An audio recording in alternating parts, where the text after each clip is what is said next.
Bien, bonjour et bienvenue dans une nouvelle vidéo de l'Académie du Web Design. Aujourd'hui, nous allons parler des Design Systems, et notamment les Design Systems réalisés avec Figma. Donc on va voir à quoi ça sert, et comment est-ce qu'on peut mettre en place son propre Design Systems. Donc on va commencer tout de suite par essayer de comprendre ce qu'est un Design System, et ensuite nous verrons comment le mettre en place.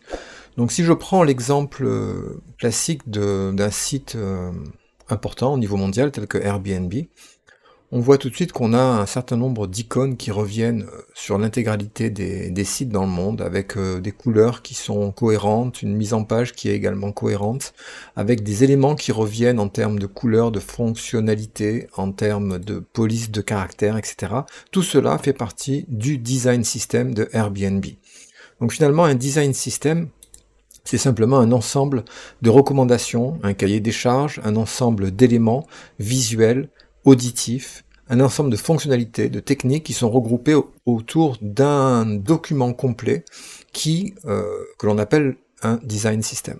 Alors sur Figma, lorsque on va donc là je lance sur Figma, lorsqu'on va aller sur la partie communautaire de Figma, en cliquant sur le Home ici, et qu'on tape par exemple Airbnb, on va voir qu'un certain nombre de design systems sont déjà implémentés dans Figma.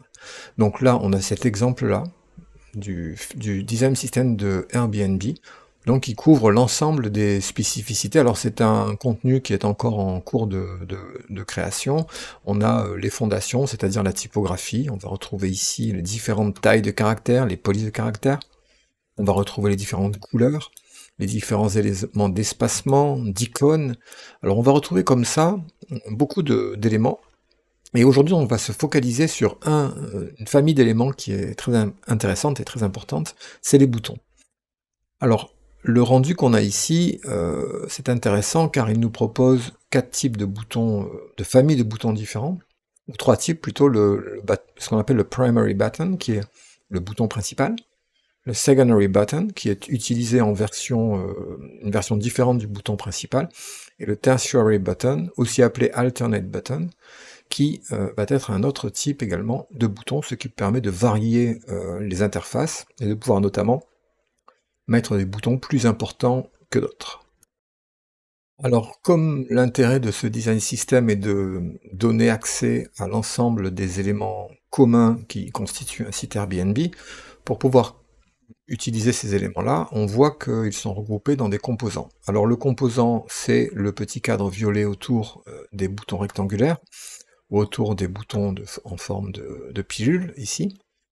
Alors si on veut utiliser ces boutons, il suffit de copier cette zone-là, de faire copier, d'aller sur un autre document, de la coller, et là on va voir que dans les assets, on va avoir notamment, donc j'ai récupéré le primary button, on voit que aussi bien à l'écran, j'ai plusieurs types de boutons, autant quand j'utilise dans les assets le composant, eh bien je n'ai qu'un seul composant.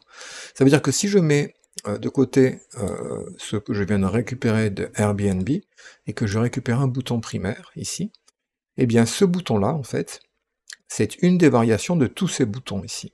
On voit d'ailleurs que c'est la première, le primary button, qui est ici. Si je clique sur le primary button, dans l'interface de Figma, on va voir qu'on a regroupé ici le type de bouton primaire, et ça va changer, donc secondaire, tertiaire, et on a également des sélecteurs booléens. Est-ce que je souhaite avoir une icône, par exemple? Donc là, on voit qu'on a une icône qui apparaît, et on a également un accès, on a 2 types d'états différents, le bouton qui est activé ou le bouton qui est désactivé. Donc ça nous fait beaucoup de contrôles qui sont directement accessibles à partir de ce panneau des propriétés, et c'est très intéressant parce que si je continue à mettre des boutons comme ceci, eh bien je veux pouvoir facilement les personnaliser les uns par rapport aux autres, et changer finalement tous les types d'états que je retrouve dans le composant du design system. Nous allons donc maintenant voir comment créer nous-mêmes un composant avec plusieurs états.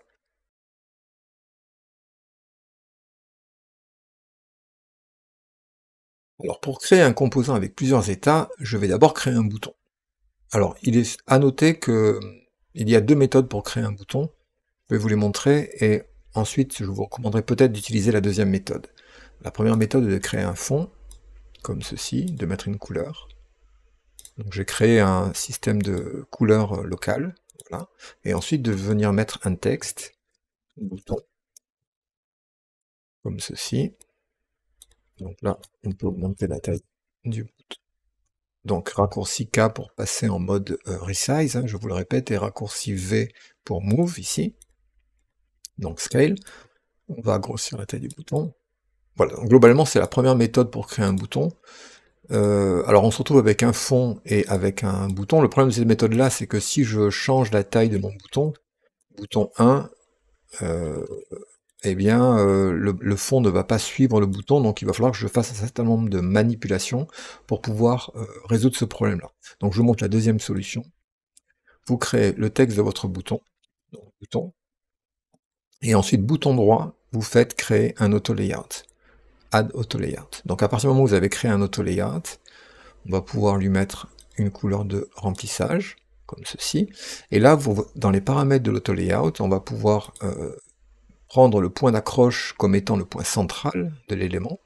Et à partir du moment où on a un auto layout, et bien maintenant, le fond du bouton va suivre. Voilà, on n'a aucun souci, donc ça va bien marcher.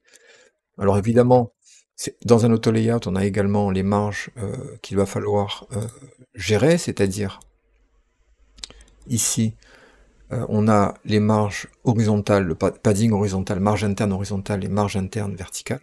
Donc généralement, il y a une règle qui donne la moitié de la valeur en verticale. Donc si je prends par exemple 16 en horizontal, je vais plutôt mettre généralement 8 en vertical, voilà, de façon à avoir un bouton cohérent.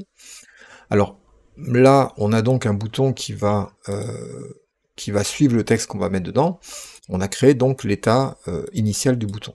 Je vais rajouter un icône dedans. Donc j'ai installé au préalable Iconify, hein, qui est un plugin qu'on trouve dans la communauté. Donc je vais rajouter par exemple une flèche à droite, comme ceci. Donc j'importe l'icône. Voilà. Et comme c'est un auto layout, eh bien on peut mettre plusieurs éléments dedans. Et ils vont prendre simplement la direction de l'auto layout, à savoir verticale ou horizontale. Une fois que j'ai fait ça, j'ai un état du bouton. Alors je vais créer une deuxième version de ce bouton-là en dupliquant la première version, en changeant par exemple la couleur, je vais mettre une couleur secondaire, le texte, je vais le passer en blanc, et l'icône également en blanc. Donc là, j'aurai, pour ainsi dire, un bouton principal,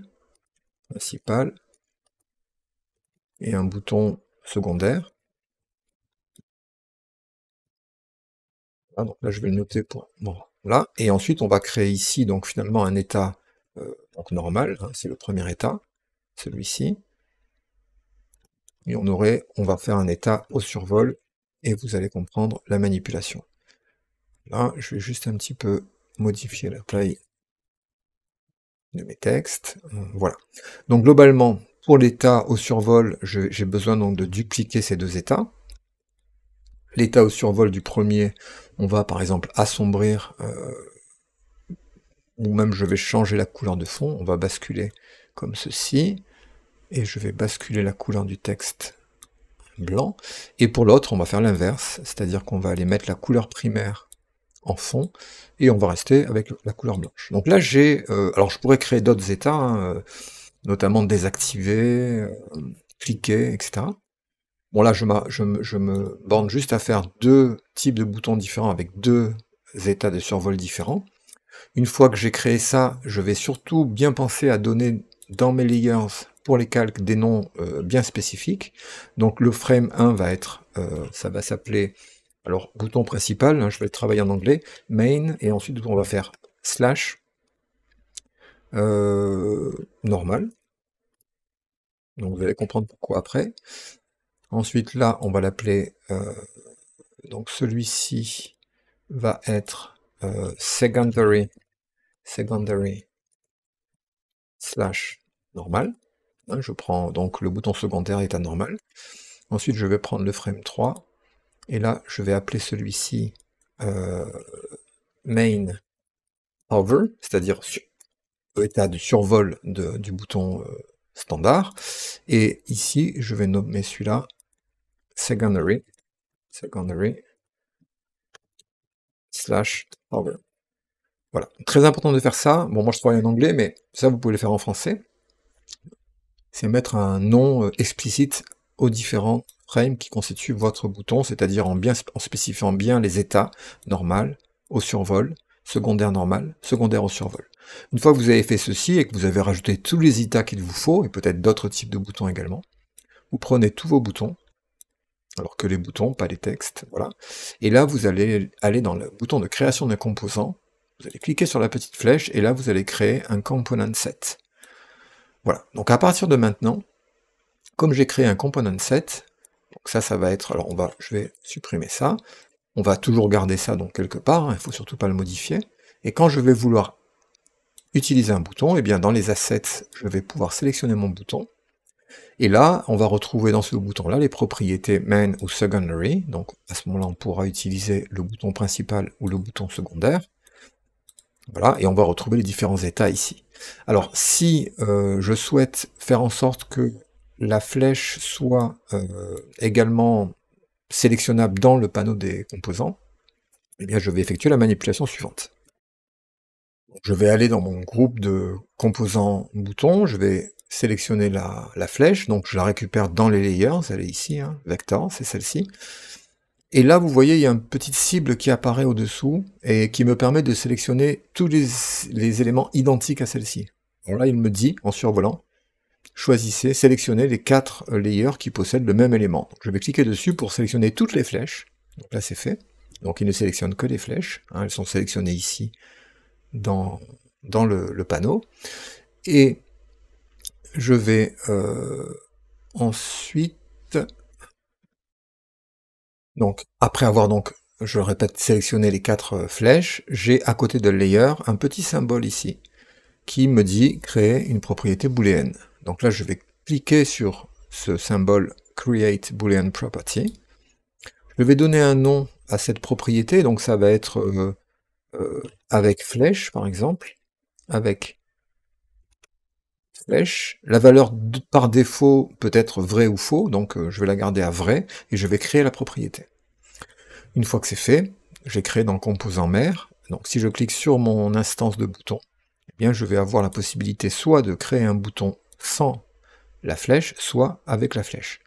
Donc ça c'est très intéressant. On peut également modifier d'autres propriétés. Alors en l'occurrence, je peux sur le composant mère appliquer le prototypage, c'est-à-dire pouvoir passer de l'état normal à l'état au survol. Donc je passe dans l'onglet prototype. Je clique sur le petit rond pour relier les deux états. Alors, c'est pas au clic, mais c'est tant qu'on survole, while hovering. Et je vais changer l'état de la propriété 1, main, à hover. C'est pris par défaut. Je prends également maintenant la deuxième, je le relie, et il va également me le proposer, voilà, comme ceci. Donc là, c'est fait. Donc si je prévisualise sur un frame desktop, j'utilise mon bouton, que je mets là par exemple. Je sélectionne mon frame et en prévisualisant le résultat, voilà, on va avoir donc l'animation qui va s'opérer entre les deux états.